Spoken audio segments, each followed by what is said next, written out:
But even after you're vaccinated, social distancing, wearing masks are going to be essential, and we'll need to continue communicating about that through health and medical experts. You gotta wonder why people go into journalism. It doesn't pay well. Nobody likes you. It's kind of a slog.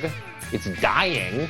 But people do it anyway. Why is that? And of course, the answer is obvious: for power. I'm a very hard worker. I've always paid my taxes. I've never been arrested. I've never done drugs, but I've gotten a few speeding tickets in my day. MTG, Alice. I know. Thrown it onto the floor of the House today to defend herself for liking guys with antlers and conspiracy theories and denying horrific massacres happened and wanting Nancy Pelosi dead and blaming Zionists for lasers that cause just the Rothschilds or yes, whatever. Not all Zionists. Yeah. So that was her today. She sounded perfectly normal to me. She did sound normal today. Right. In contrast to other videos that have been floating around. Is it possible? Mm-hmm. Is it possible, Alice, that the reason everything is so completely bleeped up? Mm-hmm. Is it possible that normal people have simply been driven crazy from this pandemic? I don't think it helps, certainly. Yeah. With everybody's mental stability right now. So Marjorie Taylor Greene was chucked in front of Congress today, and she pledged and begged us to believe that she was just a normal human being. What you need to know about me is I'm a very regular American, just like the people I represent in my district and most people across the country. I never, ever considered to run for Congress or even get involved in politics. As a matter of fact, I wasn't a political person until I found a candidate that I really liked, and his name is Donald J. Trump when he ran for president. To me, he was someone I could relate to, someone that I enjoyed his plain talk, not the offensive things, but just the way he talked normally. And I thought, finally, maybe this is someone that will do something about the things that deeply bother me. Well, a lot of that happened, and that's the thing that right now there is this reckoning and ringing of what happened, as if all of the people who were inspired by Trump are simply at this point either apostates or escaped Nazis and have been brainwashed cultists. But the impetus for people to believe in Donald Trump is something that is, in a lot of ways, very laudable. Mm-hmm. People missed their country and wanted their country back, and this encroachment of craziness, instilled itself in people's need to find something that would blow the entire system up. I think I hear a kid spraying something. Spraying? Spraying. Okay. Call Sally. Guys, Sally. Cyril, what are you spraying? What are you spraying? What's being sprayed in there, guys? Cyril, come here. There's no other kid. He's the only one I can find. Oh, hi, Cyril. What you got? Oh, are you brushing your teeth? Good job. Okay, it wasn't a spraying sound. It was an electric toothbrush sound. So we're safe. Oh, good. Can our new technology detect him now? Yeah, he was on camera a moment ago. Oh, very nice. If you're watching this on YouTube, most of you listen on iTunes and all those other Spotify, etc. But if you're watching this, we've now got new technology. Right. Into this is at least 1950s technology now, which allows for different camera shots at different times. Yeah, we're automatically cycling through camera shots. I still have not set up, people have requested that we play video clips when we play the audio, where it applies when there is video. We have not set up that yet, but we are working on it. That is that'll be the next project. Yeah, that's the next project. So we do need my phone for that. Unfortunately, the way that we have things set up here. But and her phone was just christened in the toilet yesterday by that little child that you just saw if you're watching, and so it's been destroyed. No, a different child did that. So different new advancements coming to the video for video watchers. So the idea that these people, the Trump supporters, should feel no shame whatsoever. No shame whatsoever. It was a small minority of human beings who were wearing antlers and walking through the Capitol. But there was no shame in being a Trump supporter. I certainly don't have any shame in it. I don't think shame or pride in a vote is something you should generally have anyway. You're electing the guy at the head of the executive branch of government. And I never put that much stock into his personality. I was amused by him a lot, but I didn't want to. I was sick of personalities, and I am again. Right. I don't want personalities. I don't want anybody. I don't want to fall in love with the president. I want him to be a guy that follows the law and does what he's supposed to do and doesn't try to ratchet ahead progressivism using executive orders or dividing the country so that you can deal with the polar. Using polarity for power is something that's unhealthy for society. And unfortunately, we've let these guys be so influential. But Trump was Trump. I mean, he coughed it up after the election. There's no doubt about that. But by and large, and I would have loved during those 4 years had he thrown Twitter away and piped down and acted like an executive at a boardroom. In ways, he probably did, actually, if you think of it, considering. And I certainly, although I didn't like his behavior post 2020 election, I don't think he would have acted that way had he won. So that also leads me to not be that embarrassed. No, I believe the election broke him. He believed that he won, and it was stolen from him, and that was just it. And it's more common than you think. Al Gore felt the same way. Of course, he wasn't in Washington to make any trouble. He had to go. He went and ate the pain away and became a climate zealot.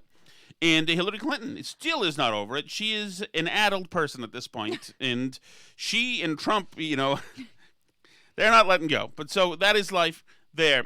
But so Marjorie Taylor Greene just said some gross stuff regardless. It's good until the Republicans can cultivate enough people to overwrite some of the more wacky Dominion voting machines people, which are a liability to the prospects of the party in the future, then they're going to have to try to purge some of these folks. Not purge, and I don't mean to use that word, actually. I'd retract it. They should try to minimize the exposure of some of these folks, and taking away these committee assignments are a way to do that, because these committees, regardless of where you are simply what's that thing that Simon Cowell was on? America's Got Talent, or like the other one, American Idol. Yes, that's their American Idol auditions. That's what you see. They just wait for their turn to go at the witness, and they use it to grandstand for 4 minutes or whatever they're given, and then they use that to raise money and to go re-election, which is why you see so many congressmen asking the same exact question. Because they're not looking for the answer. They're just simply looking to get their moment on the stage. Right. They want a video of themselves that they can then use in campaign ads later. Right. Exactly. Which is why it's disgusting. And they're all disgusting, as a matter of fact. So so that is it. So let's go back to Marjorie Taylor Greene and explaining to us just how normal she is. Madam Speaker, my Democrat colleagues, Republican colleagues, my district back home in Georgia. People who I've wished to have been shot to death. Georgia 14. To the American people, to my mom and dad, and my husband and my children. I've been here for 1 month and a day, and I've gotten to know part of my conference, my Republican colleagues, but not even all of them yet. I haven't gotten to know any of my Democrat colleagues, and I haven't had to have any conversations with any of you to tell you who I am and what I'm about. You only know me by how Media Matters, CNN, MSNBC, and the rest of the mainstream media is portraying me. What you don't know about me is that I'm a very proud wife of almost 25 years, that I'm a mother of 3 children, and I consider being a mother the greatest blessing of my life and the greatest thing that I'll ever achieve. I'm proudly the first person to graduate college in my family, making my parents very happy and proud. I'm also a very successful business owner. We've grown our company from 1 state to 11 states. I'm a very hard worker. I've always paid my taxes. I've never been arrested. I've never done drugs, but I've gotten a few speeding tickets in my day. I can endorse that last one right there. Of course, you got some speeding tickets because you have respect for your own freedom in limited time to enjoy it. So that is her. I don't have a whole lot to say about her. We're not bringing our best into Congress. Historically, we haven't either. And that is just how it is. She won in this odd plurality. The situation down there was odd anyway. But what can you say? We're attracting showboating marquee stars, and they want to be talking heads. On the right, they want to be talking heads on OAN and Newsmax and Fox, and on the left, they want to be talking heads on every other platform that's it is liberal, and they generally fundraise, and it's not great. It's not great. There's a chance because Biden, the Democratic majority is so small. There's a chance that there will be some legislating done and some actual debate done, but no. I mean, there's too many. There are too many people of ill repute in Congress, and they're not. Certainly, there's a double standard by most of the media, but Eric Swalwell is a loathsome human being. Ted Lieu is a whole loathsome. Is it Ted Lieu? Yeah.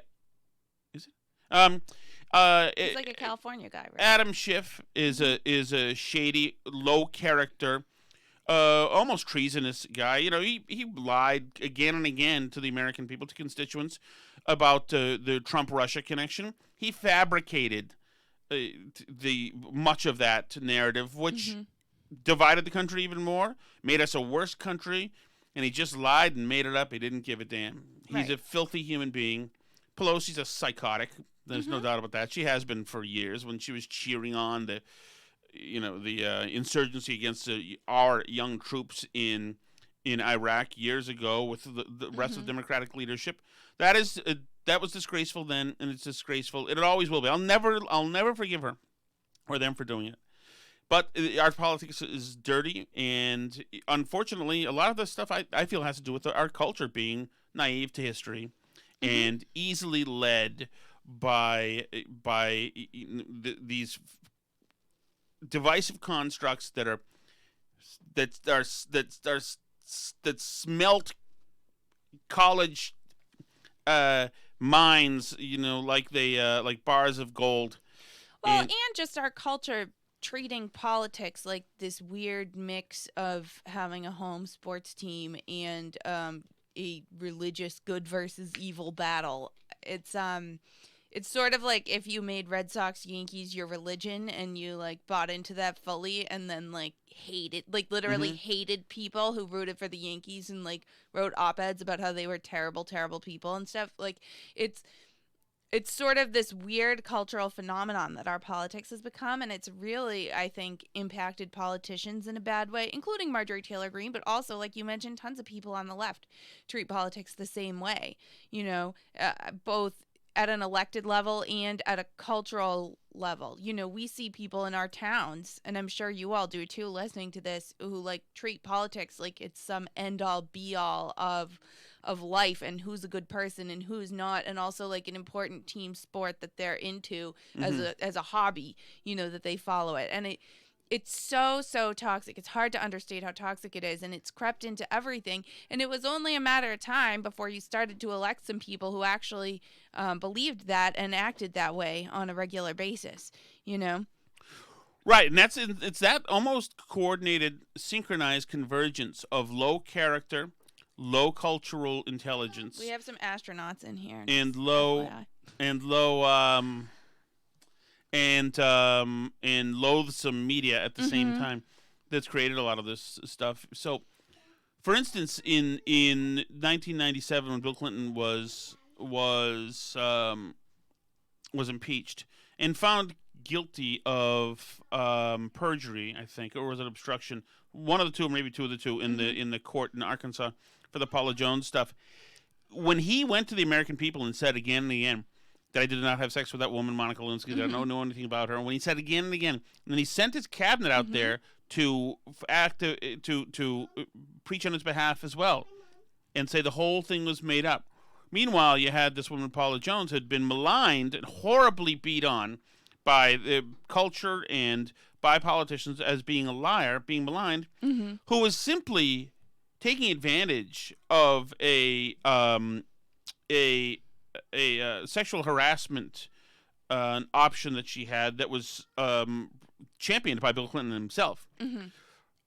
When Clinton did that and said that there was no sex, all that stuff never happened. When he lied to the American people, when he lied to the feds, when he lied to everybody, and then they produced a dress with Clinton all over it. At that moment in history, that was the chance right there for him to do the right thing and resign, and he should have. He was busted. It didn't matter what. He lied in a court for self-interest over sex. Doesn't matter that it wasn't over. It was about, but no, he didn't. So he made it, that forced the left in this country to rally around him and to take his plight, which should have been just some pervert who gets tossed for lying in a court. They took it as a religious mission and had to readjust where acceptability and truth were and move it to accommodate his vile actions. Right. And they did that, and they moved us all, wretched us all in a direction that we've never recovered from. Right. And so, and there have been other things since that have happened, obviously, that were divisive to the country. But for that to be okay, people who in 1996 would have said that is not acceptable, he's got to step down, in 1998 had decided to adjust their moral compass and their ideological beliefs to accommodate his actions. Right. I mean, I even think back to when you had Doug on, right? And Tom's liberal friend Doug was telling him how that was like really a politically important moment in his life because he had like defended Clinton and believed him and said, no, he's not lying and all this stuff. And when it transpired that he actually was lying, he was like, oh, wow, like now I feel screwed, kind of. I'm paraphrasing, obviously. I'm not going to remember exactly what he said. You guys can go back and find the episode. But basically, it makes you think about that moment in time and how all these people went out on a limb for Clinton and defended him, and he betrayed their trust. And that's really what it was about, is he betrayed the trust of all the people who trusted him and believed in him and said this stuff. And those people had a choice to make when it transpired that he had betrayed their trust, and they decided to make the choice that it didn't matter, Right. And that's where, I think it's obviously trite to say like that's how you get Trump because everybody says that 20 times a day, but I think that the importance of that moment can't be understated, where supporters kind of said, and I don't think it's all bad. I think it's kind of freeing for people not to idolize politicians and not to, put a lot of moral stock in believing in politicians, but it frees people to vote for somebody like Trump. So if it bothers you that we got a Trump, then you have to look back at that moment when Clinton's supporters said it's okay that he lied to us and made us look like fools, as an important time, because then when you say to the Trump people, you're going to look so stupid, he's such a jerk, he does XYZ, blah, blah, blah, and the Trump people said, we don't care. We don't believe in him either, frankly. He's fine, but, I'm not making him my moral compass. I'm not getting married to the guy. I'm just voting for him to run the country. I'm not going to go out on a limb and fight for him in court if it looks like he's lying, because I trust him with my life. I just want him to be president. Are you saying that Trump people didn't do this? I'm saying that post-election. I'm saying that if a lot of people didn't set aside their level of personal trust in Trump, he wouldn't have been elected. There are certainly true believers with Trump, as there are with any politician. Right. But I'm saying that that there are a lot more people than voted for him than the true believers. There's somebody like me. I'm not. I don't think that Trump can do no wrong. I don't think he's great. I definitely think he paid off mistresses and all that stuff. And I wouldn't. By the way, I don't really have a transactional problem with that. You have mistresses and you pay them off, and that is the relationship. It doesn't make you a husband of the year. I understand. Well, that's what I'm saying. Yes. Is that with Trump? I think there are people that think Trump is husband of the year and believe all his stuff. Sure. Who believe that he has the best buildings ever built by humanity, and who buy into that. You know, I think there are people that buy into that, but I think for the most part, people take Trump with a grain of salt. Some. I mean, I think it's been proven since the election that some people take him. Some people didn't take him with a grain of salt, clearly. I mean, if you were going down, but that's Trump's own failing. But, like Clinton's own failing, right. but Trump's own failing is Right. that they believed in him, and we're not used to presidents who've been defeated at the ballot box telling us that they absolutely won in a landslide. Right. So, but I think there are quite a few people who do take Trump with a grain of salt and don't think he absolutely did win in a landslide. You know, Right. people who voted for him, who, who recognize that a lot of aspects of the election certainly were unfair. I mean, the Hunter Biden thing alone probably tipped the election away from Trump, the way Twitter and Facebook and all those places clamped down and wouldn't let the story spread. There's no doubt about that. I mean, I think there's certainly unfairness in the election, the mass mail-in balloting, all that stuff. That being said, I don't think the Dominion voting machine stuff and all those other things, like, I just don't believe that. And I don't believe Trump when he says it either, you know. And I think there are a lot of people who voted for Trump who feel that way. Certainly things are unfair, but they don't think that he actually won in a huge landslide. Right, I agree. But I do believe that point in 98 when the media and culture and Democrats and people to the left had to wrap themselves around something that they knew was no good. The moment they found a dress, that's it. It's over. Yeah. And so since he never, if he had just simply done the right thing, we could all revert back to sea level and what's expected, what's acceptable, etc. Yeah. But we didn't. We reverted to, we were skewed and distorted now in what was acceptable. And the math was way off, but we decided that now was sea level. When it wasn't. Of course. We decided it was okay to support somebody for president and we who is a liar and who morally you don't agree with on everything. But we also then, you know, not only, so we also decided, and it's not just, it's the half of the country, the left, Democrats, academia, decided that no, even though what happened, and we all saw it, what really happened was overzealous GOP, evil Ken Starr, hounded this poor guy who simply made love. Haven't we all made love? Come on. And they decided, no, that's what it'll be. We'll step off any of these prerequisites that we had in our mind for what decency and acceptability is for certain activities, etc. So then it's skewed, and then we immediately go into the 2000 election, which was a nail biter, of course, where Bush won by hundreds of votes, whatever, barely. And that broke what was left of these people in the skewed party. But they never got over it. You know, there were selected, not elected bumper stickers for decades. Let's not elect him in 2004 either. Right. That was always a big one. Right. And now I understand that a lot of people listening will say, well, this started before that. And I understand if you're a Democrat, I despised Clinton. So in the 90s, I was all over the Whitewater investigations, the Rose Law Firm stuff. Give me it all. I was like, I heard selling the West Wing to the Lincoln bedroom to China for influence. I was excited about all of it. And another Republican used to come to me and say, this is going to be it. This is the week they get him. And so to get him on this Lewinsky thing, which was really just dropped into Ken Starr's lap, was also like, that's not what I was going for. I was going for like corruption, but I took it. You know, because I wasn't vile, but I was a tribal fighter. I wanted to just dunk on those people, and you know, I'm here in Massachusetts. So if you're on the left, if you're a Clinton person, you could say they would never stop hounding him, and they didn't. But also, Clinton was a smarmy liar, and the media told us that this was exciting and good and important. That finally the boomers would have their first president, and be happy about it, and don't stop thinking about tomorrow. Okay, so right. I mean, and. So I don't really have a good sense of what things were like pre-Clinton, but certainly there was a sense with Clinton, which was really like my childhood was mostly during the Clinton presidency. There was a sense that people were always after him, the vast right-wing conspiracy talk and all that stuff. And certainly with Bush, it felt like people were always after Bush too.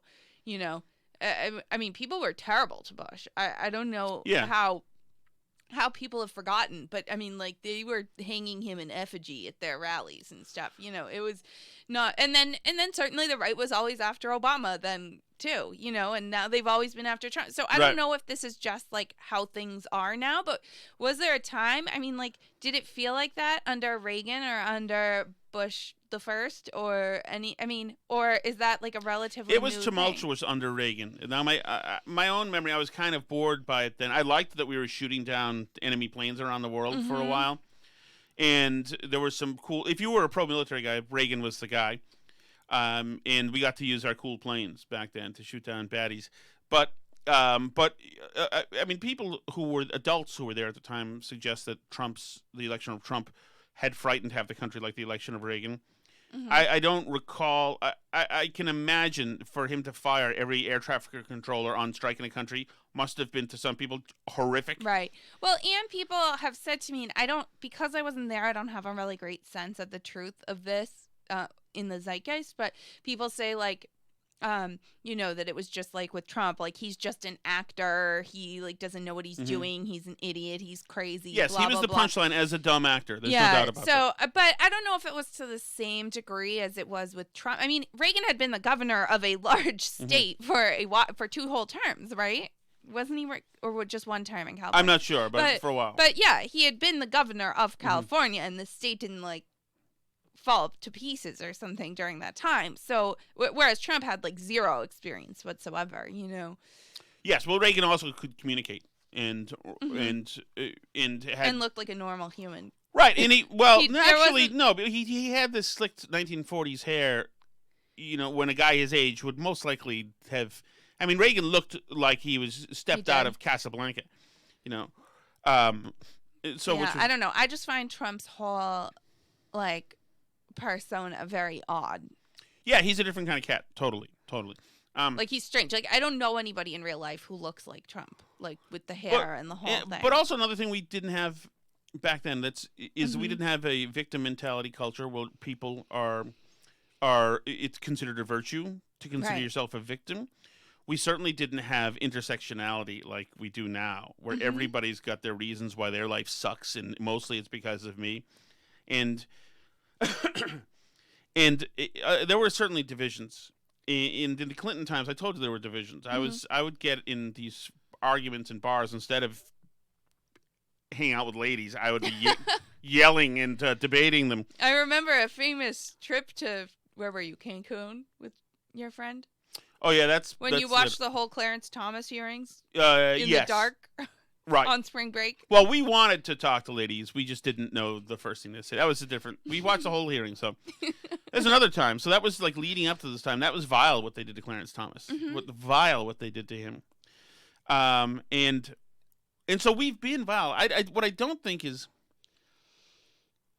a lot of people consider it progress. Like, we watched Roadhouse. And there's a lot going on in that movie that is just...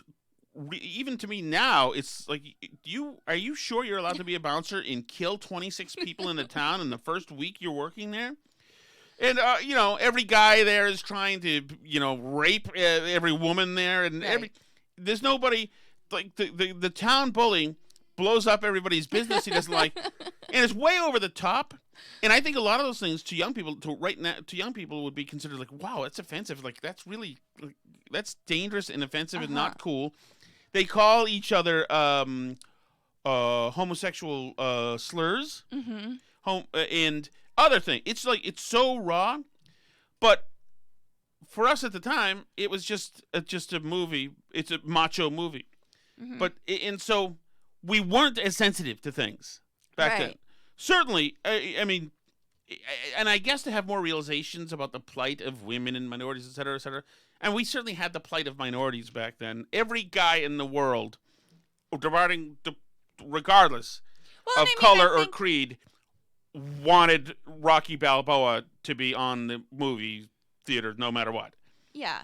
And I mean, I think even like in Roadhouse, which you made me watch, like, I mean, certainly they're portraying a lot more behavior towards women that you wouldn't even, like, see portrayed now because it's so unacceptable, but it's not, like, condoned in Roadhouse. Right. they're not for attacking women in the nightclub. No, No. that was bad behavior. That There's was no doubt considered about bad, that. but it does certainly reach a level that you don't really see in movies now. But yeah, I mean, they weren't like for that. That was considered like unchivalrous, and the rest of it, and the minorities, and like throwing bottles at the blind guy or whatever. Like that was frowned upon in the movie, but you wouldn't even see a movie like that now. But Right. yeah. So I mean, maybe that's progress, I guess. But like you say, it's not. It wasn't. People weren't for that then necessarily. Well, and we also at that time, at any point, could have been blown off the earth by the Soviets. So there was a real threat. I was a kid, and we were praying for Soviet missiles to hit because it would be awesome. But we were dumb kids. But you really did we were at risk. The country was at risk. And I do think it gives you kind of a harder shell. You don't, a lot of people want to hear a little less about your, the fact that you're not getting enough sunlight in winter and it's making you sad when we could all be irradiated in 11 seconds. And there's an arms race and we're fighting proxy wars against the other nuclear power. In half the movies were about the U.S. blowing up. And so I think it does. Like if you're, other than the horrific pandemic, which actually, if you're an 18-year-old kid right now from a middle-class family in this country, you've got almost nothing to worry about. Yeah. The big foreign wars are not really growing anymore. Those days are over for now. Every piece of technology is available to you. Anything you could ever want entertainment-wise is available to you. Every piece of information since the history of mankind is available to you right now. Almost all these 18-year-olds have cell phones and smartphones, this and that. So to the point where half of them aren't even interested in driver's licenses because they can live more, as far as they're concerned, through their smartphones, through technology, than they could just driving across the country. And so, like, I think probably you need to have a reason to be.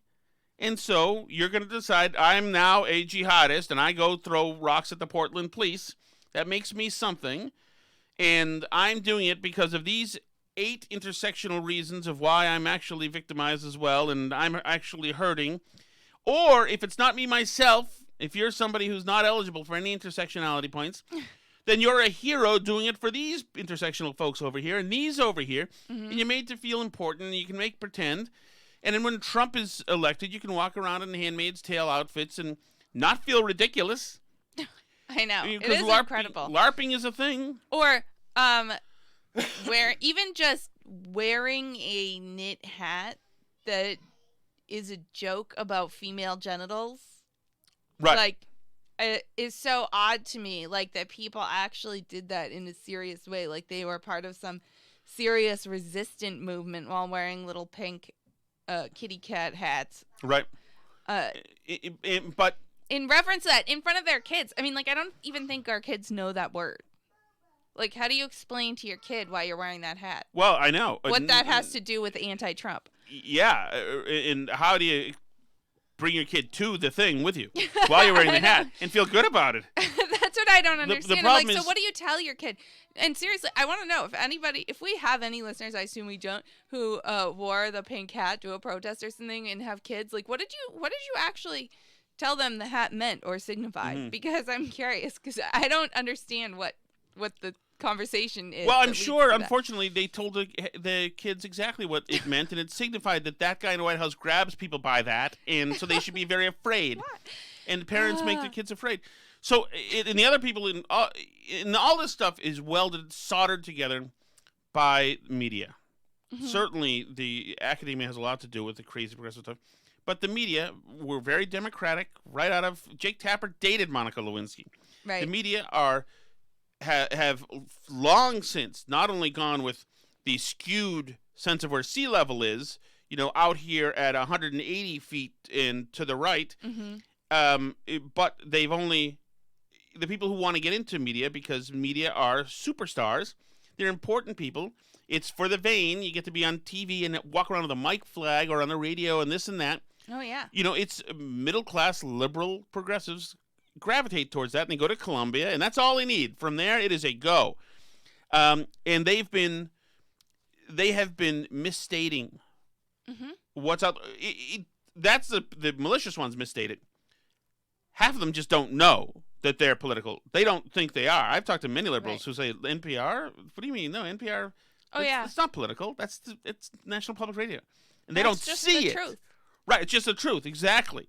You gotta wonder why people go into journalism. It doesn't pay well. Nobody likes you. It's kind of a slog. It's dying. But people do it anyway. Why is that? And of course the answer is obvious. For power. You get influence. You can tell people what to do.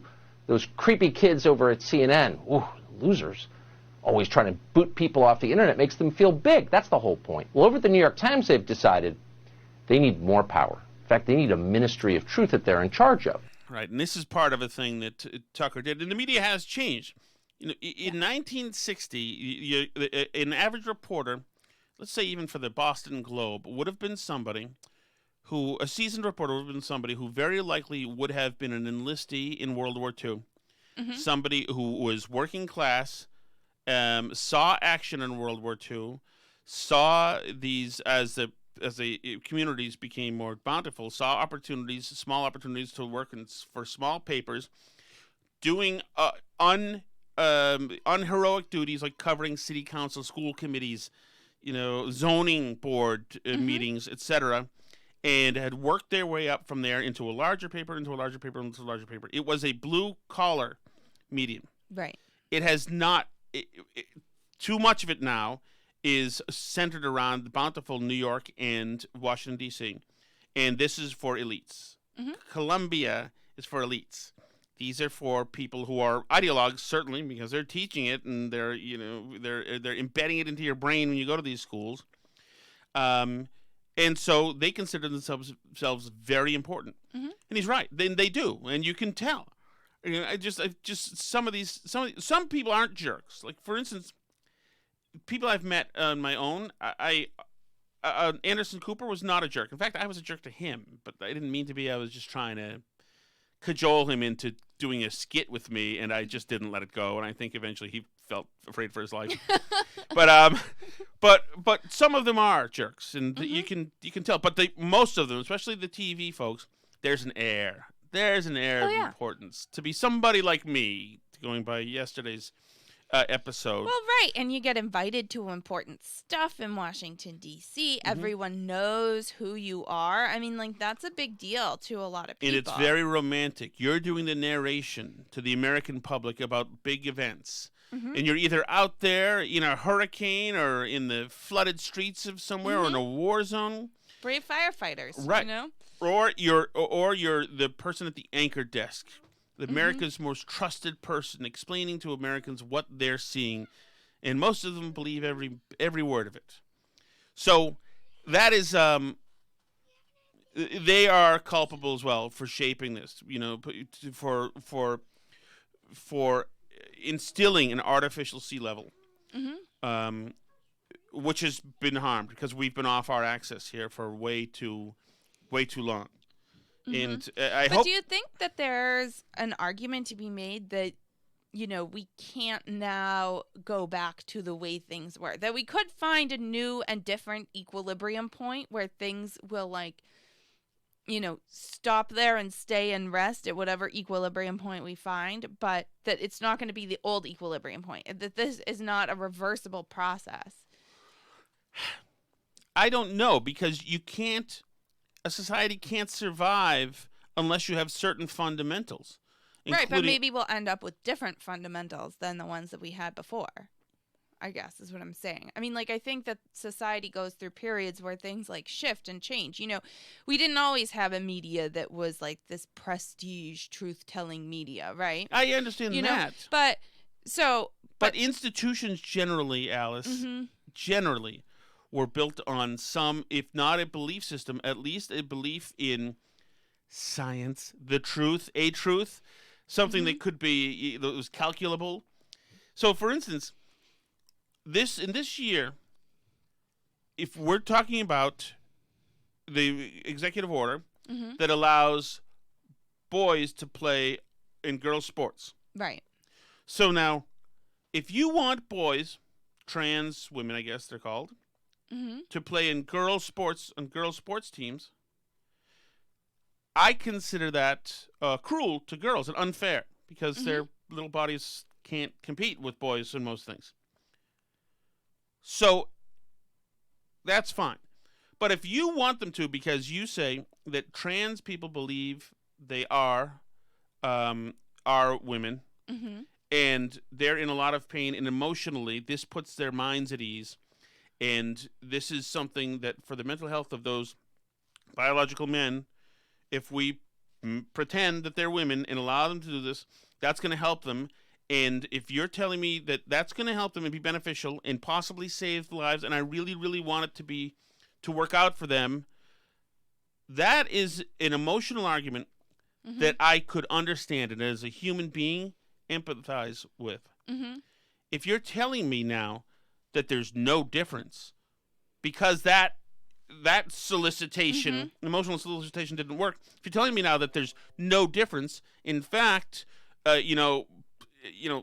Chad Smith, who's a 36-year-old guy who's 6'4", is just as female as Alice Shattuck, and now you're backing up with science, so the institutions in academia are saying it's so. Right. I mean, the ACLU. Well, hold on, Alice. Okay. If you're doing that, then you're distorting truth to a point where I don't think you can get past that. We can't. Our society will not be able to lie if everything is pliable. That if nothing is true anymore, and everything is pliable, and you can just distort it and bend it to suit your ideological view. Right. I mean, so, and I think that you're right, that the point that we're at, this is not a sustainable point where one part of the country has one set of truth and another part of the country has another set of truth. And we've talked about it before, like, what's the New York Times guy's name? Ross Douthat? Douthat.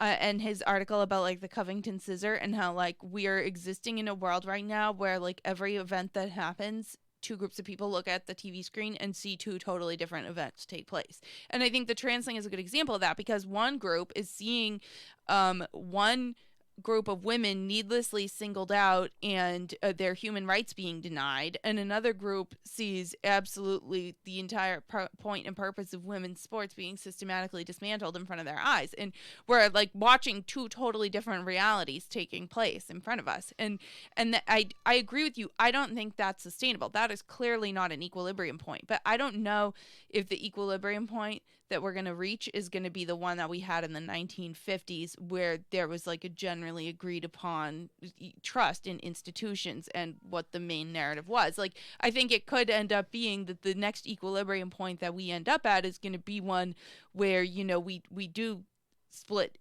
through some means, violent or not, into separate nations or something, because it's very hard to see how we can sustain along this path, and I don't see either group at this point reversing into anything. You know, it's hard to see where we end up. Okay, so let's tear away the conservatives or people on more to the right. Right. Take them out of this picture.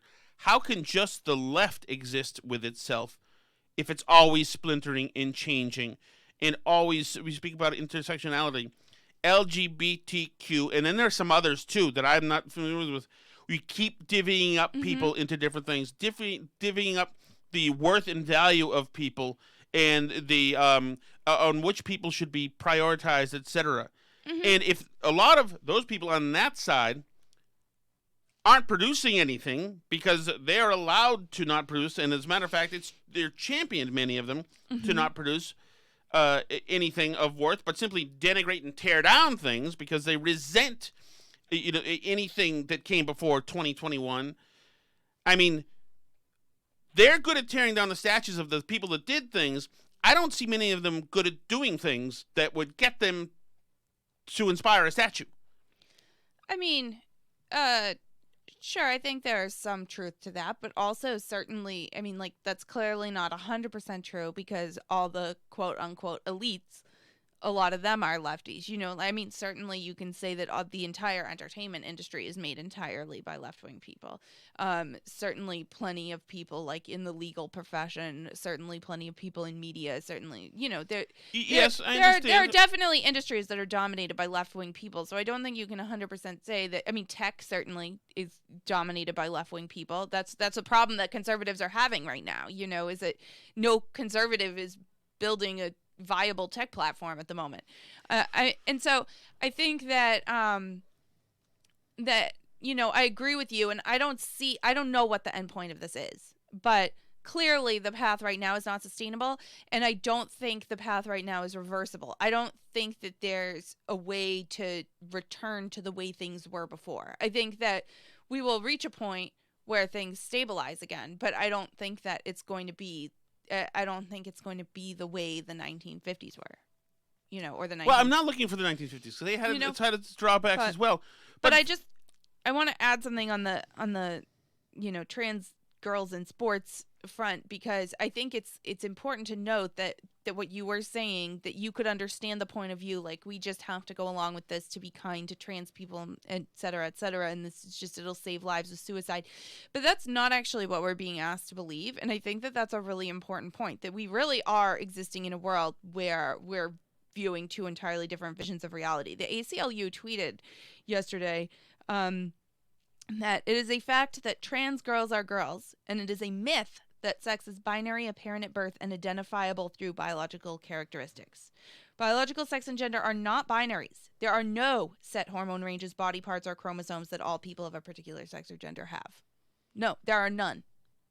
Then it can't be determined. So there you go. It's not binary. It's in that of course is insanity. It's that's absolutely that's absolutely being asked to believe that there are no physical characteristics, chromosome levels, hormone levels, anything chromosome or hormone levels or anything else that can possibly determine and sort sex into two genders, into two different sets of people based on any criteria whatsoever. That's a religious belief, frankly. That's not not a supportable view scientifically. That is flat Earth. Right. That is just as legitimate as believing in a flat Earth. And if the thing is, if you're the kind of person who's going to accept what they said as fact, then does that, and a lot of people does do, that pipeline of what you're willing to accept, does that ever close after one of these issues? Mm-hmm. Or can they literally tell you anything and you have to go along with it then because you've went along with everything else so far? Right. A person who's willing to say that can say anything at all. Right. The guy with the antlers in the Capitol was not that crazy. I mean, but not only that, but they know, of course, that... Yeah, I mean, nothing Marjorie Taylor Greene believes is that crazy, frankly. Right, and they know that you, actually, compared to that.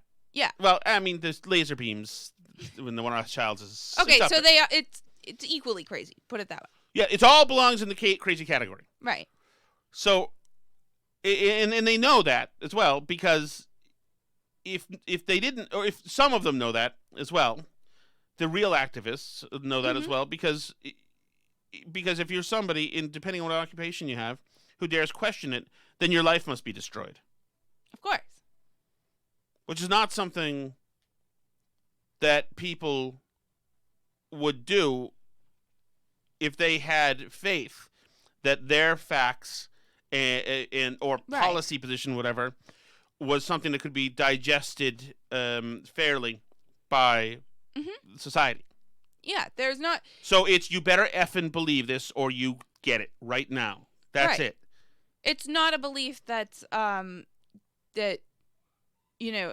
clearly they don't think that they can convince people of this by ordinary means. Because it hasn't worked so far, and they're concerned about it, which is why they got Callahan and Minahan taken off the air, right? Right.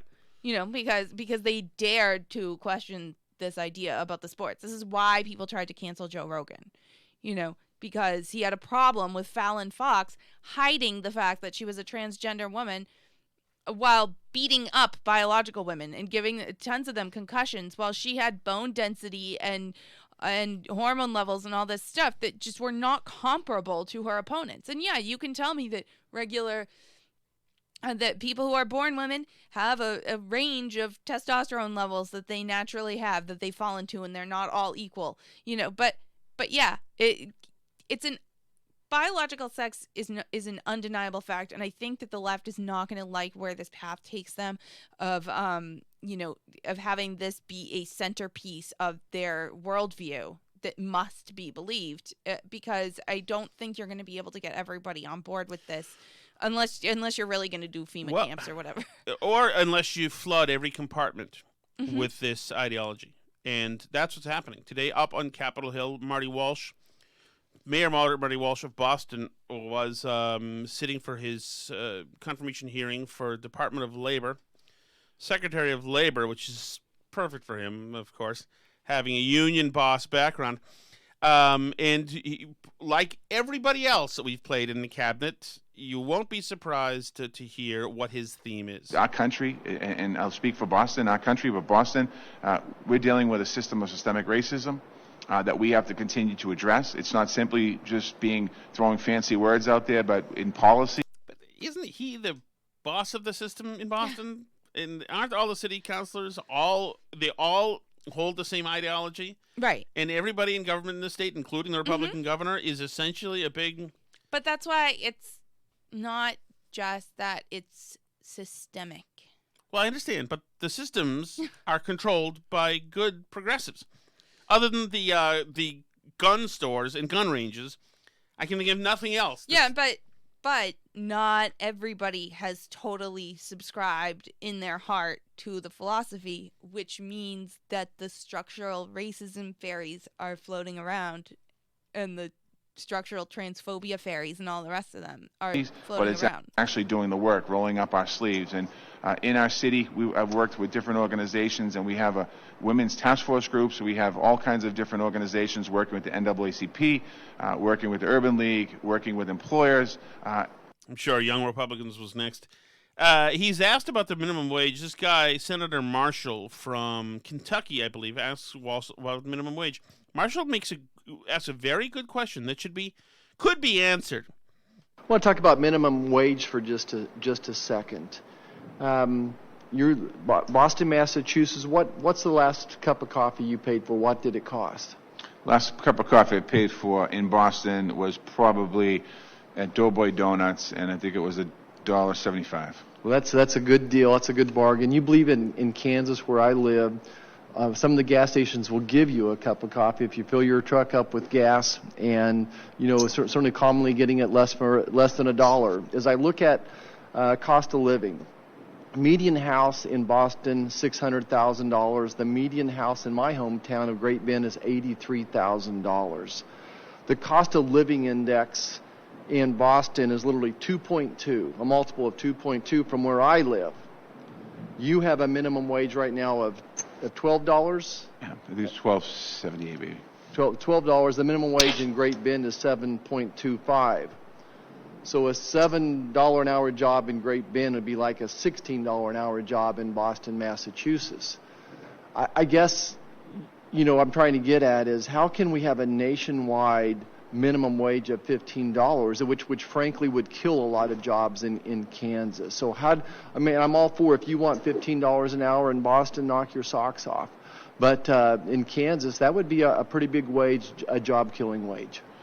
Well, thank you, Senator. I think the issue around minimum wage is actually going to be debated on the Senate floor and the United States Congress floor. President Biden has stressed that he is supportive of $15 an hour minimum wage, a national wage. I support him in that, $15 an hour minimum wage, and I think that there's going to be many conversations from now till something passes the Senate and the House around conversations about how that, if in fact it passes, how does that $15 an hour minimum wage get instituted? This tap dance off stage by Marty Walsh really means what about the question? He doesn't have an answer? Right. Because it's not about, because you can't argue with what Marshall's saying. He's right. He's right.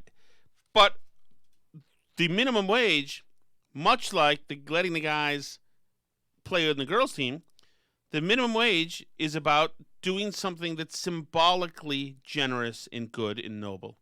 Symbolically. Mm-hmm. Where you got 7, now you'll get 15. 15 is better than 7. I mean, in a weird sort of way, it might kind of stimulate some of those areas of the country because they're so low cost of living. So if you can make the same wage living in Kansas that you could in Boston, why wouldn't you move to Kansas? Live like a king. Right, especially with remote now. Right. You could do the same job. Well, yeah, I mean, So if we're going to standardize national wages, it probably, I mean... But it would be disastrous for businesses. No, it would kill businesses in those places. Absolutely. Right. Walmart will do just fine. Mm-hmm. And you're creating essentially a full-time shutdown by jacking up the minimum wage. No. The family-owned businesses and the smaller businesses would just fold. Right. Overnight. Like Doughboy Donuts, for instance, actually will not take it well. So another parallel to that on defunding the police. My father was a police officer for almost 30 years, and it's certainly an issue close to my heart. And it's my understanding that you reallocated $12 million from the Boston Police Department's overtime budget to basically defund the police. I'm very happy that President Biden, during his campaign, stated he was opposed to efforts to defund the police. And, of course, I'm very sensitive and proud of my police officers, including those in many of the unions across the country. As a supporter of unions, how do you reconcile your actions to defund the department with your responsibility to protect officers and keep them safe? Yeah, thank you. I love my Boston Police Department, and if you had a chance to talk to any of the members of my police department, they will tell you the support that I've shown them. I'm not sure William Gross feels that way. The police commissioner who just stepped down last week suddenly, a guy who was stepped on again and again by the actions of this last year with this great unraveling, where Marty Walsh did everything he could to denigrate cops at every corner, and so did every elected leader. As long as my time as mayor and prior to that being mayor, that was not a defund movement. What we did there was we shifted $12 million from the police budget into programs such as mental health counseling, trauma counseling, to deal with the issues that we're dealing with in the city of Boston. Yeah, we didn't defund the police. We simply funded some other stuff that wasn't the police with the money allocated for the police. Get it. Got it. Makes sense to me. It's interesting, especially in the case of Marty Walsh, because he was really, really elected very much on the backs of unions, including very much the police union. So, we knew cops at the time when he was elected who were so happy that he was elected because he was, He was one of theirs. He's one of the boys. Yeah, but he's not intersectionally. He is now an endangered species, so he is running to the federal bureaucracy where another endangered species was just elected. So Alice, that is what I have for today. Did you have something from Jen Psaki that you played in the beginning that we didn't get to? I did. I didn't. Is it the Beijing Olympics? Maybe. I don't know. It doesn't matter. No. She wants us to keep masks on. It's not just a vaccine, as obviously an incredible medical breakthrough, and we want every American to have one. But even after you're vaccinated, social distancing, wearing masks are going to be essential, and we'll need to continue communicating about that through health and medical experts. Yeah. So no reason to go get the vaccine. Everything will stay the same. That's fine. I don't know why, on what planet these people live where they've decided that's the message. Two masks. Two masks. Get the vaccine. Now you need one mask, but then we'll all get the vaccine and then we'll need two. So the CDC is saying that teachers do not need to take the vaccine and schools need to open up. And so the administration is saying, teachers, stay closed as long as you want while we put new ventilation systems in for some freaking reason. So, yes, no. So we are distorted, Alice. We continue to be now led and moved somewhere with our compass broken and not at sea level, and that is an issue. Yes, that is true. So on one different note, we had a relationship discussion this week. Yes. And I love following these. This is on Reddit. There is a group called Am I the A-Hole? and it's all people ask questions. They put their disputes on the forum to have people weigh in on whether or not they're at fault in the dispute. So this gentleman posted this dispute, and let's see how people feel about it. So he said, "Am I the a-hole for sending carnations to my work wife?" So if you're not up on the hip lingo, work wife or work husband means somebody that you're close friends with at work, that you get along with well at work. So this person says, "We all have best friends at work, and mine happens to be a woman. No big deal, right? Well, to my girlfriend it is. The woman in question and I are pretty close as a result of working next to each other for the past year. We joke that we're work spouses, but nothing goes beyond that, except for the occasional good morning text." So just to recap, so far, girl is his best friend at work. His girlfriend doesn't like it. They work next to each other. They joke that they're spouses, and they text each other good morning. Long story short, she and I were talking about Valentine's Day, and she mentioned how in high school she never got sent a carnation. This surprised me because she's dead-ass a 10. I told her how I only ever got white ones sent, symbolizing friendship, which was effing embarrassing, and we bonded over the disappointments and joked that being work spouses, maybe we could get each other flowers this year. I decided to take her up on this in an appropriate manner by sending her a bouquet of white carnations in the mail to express my appreciation of her and her friendship. Nothing more. But the thing is, I forgot to change the delivery date to a week later on a day when my girlfriend wasn't home, and they got delivered today. Picking a day my girlfriend wasn't home was not an admission of guilt. I just knew she would overreact because she's emotional and almost unbearably insecure at times. So they came to my house, and my girlfriend answered the door and was so happy until she read the tag and saw that it wasn't her name. I told her why I'd gotten them for my work friend, and she started crying. I explained the story behind it and how white was platonic. I also told my girlfriend that I had super romantic plans for Valentine's Day for her and red roses, but I can't get through to her. She said it's emotional cheating, which I disagree with, and all these other buzzwords chicks throw out on Twitter, and I can't help but think that she's blowing it way out of proportion. Me and my work friend have never done anything, and I'm a dedicated boyfriend, but apparently one kind and thoughtful gesture to another woman makes me a monster. I'm pretty sure my relationship is over unless I apologize and admit I was wrong. But I also feel that this is a matter of principle and that I'm the victim here. Is she just being irrational, or am I being short-sighted? All right, so there's a lot to talk about here. One, just on the X's and O's, why he'd ever get this flower sent to his apartment or his house is record-breakingly stupid, unless it was meant to test the wife. Or it was. I would think so. Why would you ever do? Well, you do that if you wanted to deliver them to the work wife in person, right? So which is of course what he wants to do because he's desperately trying to start an affair with this dead-ass gorgeous woman he works with. That he's really close to, who he texts good morning to in the morning when he wakes up. Yes, because he likes her. He is looking to trade up. And he is testing the water and pinging the work wife again and again. And girlfriend knows this because she's not a moron. And I do he uses the standard, like, honey, you're being way oversensitive to this stuff. It's a work wife. They're white carnations, they're white. He's simply trying to hide from his wife the full Manhattan Project he's got going here, right? To try to get first the. First of all, is that even a thing that white flowers are platonic? Well, red means love, I guess. So I think it. Regardless, it's a good first incremental step if you're trying to gauge her interest. If somebody got me a fancy white bouquet, I would not think that they were not trying to hook up. Well, of course. No guy is getting a woman flowers unless he's dropping it on her grave for any reason other than to hook up, unless he's related to her or whatever. There's no other reason to do it. That is it. Unless she's, his mom and a romantic interest. That's it. Yes. And to give he's just testing the water, obviously, with the other woman.